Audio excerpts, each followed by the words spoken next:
The story of America is one of liberty. From the fields and town halls, ordinary men and women came to believe that they had a right to live by their own judgment and be free from arbitrary rule. These were rugged souls, unafraid to venture into the unknown and willing to live by their own devices. Many of these early settlers imported the intellectual and cultural traditions derived from the Magna Carta, the Protestant Reformation, and English common law. Each of these planted the seeds of skepticism toward authority. For only a brief period, the colonists experimented with a form of socialism. In 1620, they decided that all land and labor would be held in common. The harvest was to be shared equally, regardless of individual effort. However, after 2 years of food shortages, poor productivity, and near starvation, they abandoned the communal approach.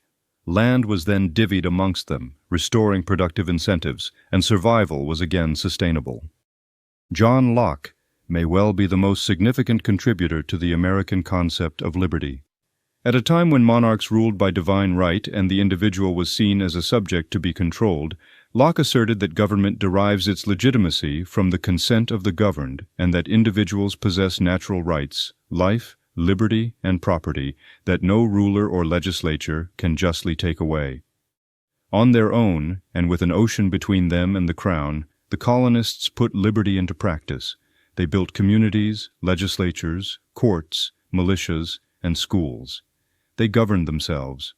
Over time, this evolved into more concrete limits on state power, like trial by jury, habeas corpus, and property rights. Those established principles are what made the demands and intrusions of the British during the 1760s and 1770s so intolerable. Paying taxes without representation was not merely a financial grievance, it was seen as a moral affront to free men. The Stamp Act, the Tea Act, and the coercive acts did not only burden the economy, they violated the colonists' sense of independence and self-rule. The idea that a distant parliament, in which they had no vote, could regulate their commerce, quarter soldiers in their homes, or tax their tea without consent, struck them not merely as inconvenient, but illegitimate. They revolted because they sensed themselves methodically being enslaved. Locke's ideas about natural rights and limited government not only became a blueprint for the founders, they became common among farmers, craftsmen, and merchants alike. Pamphlets like Thomas Paine's Common Sense brought philosophical arguments into everyday terms, convincing ordinary people that freedom was their birthright. Thomas Jefferson eloquently stated these principles in the Declaration of Independence, establishing the concept that liberty was a pre-existing condition of humanity, not a gift from government. Once liberty was won, the greater challenge was to preserve it. The Articles of Confederation, established in 1781, were a first attempt to do just that. But they limited government too severely to function. Yet the caution was understandable. The founders had just fought a war against a powerful central government and had no appetite to replicate it. When the Constitution was drafted in 1787, it was presented to the public as a more comprehensive framework to secure liberty. The Federalist Papers repeatedly made the case that liberty was to be preserved not by trusting officials, but by putting boundaries on them. To limit federal powers, the Constitution adopted the concept of enumerated powers, as well as instituting checks and balances. It established the Bill of Rights, amendments to our founding document that codify restraints on federal authority. The Bill of Rights was demanded by skeptics who feared that liberty would be eroded unless specifically protected. As a result, each provision was a limit on what the government could do. Liberty was to be the default and government power the exception. After all, as the Declaration had established, liberty was not a grant from government, it pre-existed in human nature. The principle of liberty continued to be the ideal, with slavery being the glaring inconsistency. The founders wrestled with the issue of slavery and the deep contradictions that came with reality and principles. They inherited a world where slavery was a centuries-old institution, embedded in law and economy across continents. Yet they articulated ideals that would one day be its undoing. For men like Jefferson, who penned that all men are created equal while owning slaves, the hypocrisy was not lost. They saw the moral tension but feared disunion more than delay. The Constitution's toleration of slavery was not a celebration of bondage, but a temporary truce to birth a nation that might someday be strong enough to abolish it.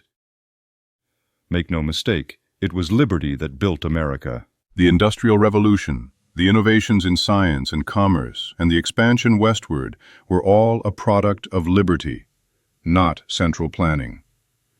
It was free individuals, not government, that invented the railroads, the telephone, the automobile, and the airplane. It wasn't geography, natural resources, or luck that transformed a ragtag collection of 18th-century colonies into a world power by the close of the 19th century. It was liberty, the freedom to think, to speak, to innovate, and above all to act without waiting for permission from kings or bureaucrats, unleashed a wave of productivity and ingenuity unmatched in history. In America, a man could reap the rewards of his labor, patent his invention, or build a business from scratch without the suffocating weight of a central planner's approval. Property rights protected ambition, limited government removed obstacles, and free markets turned ideas into prosperity. The result was dynamism. Railroads crisscrossed the continent, factories sprang to life, and immigrants poured in, not for welfare, but for opportunity.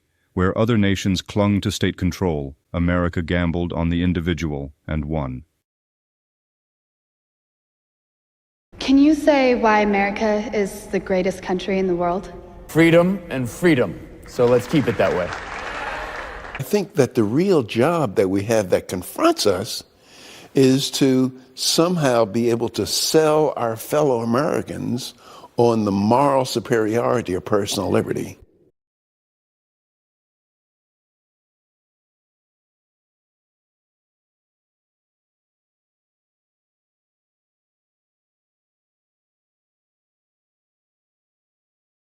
I would remind you that extremism in the defense of liberty is no vice.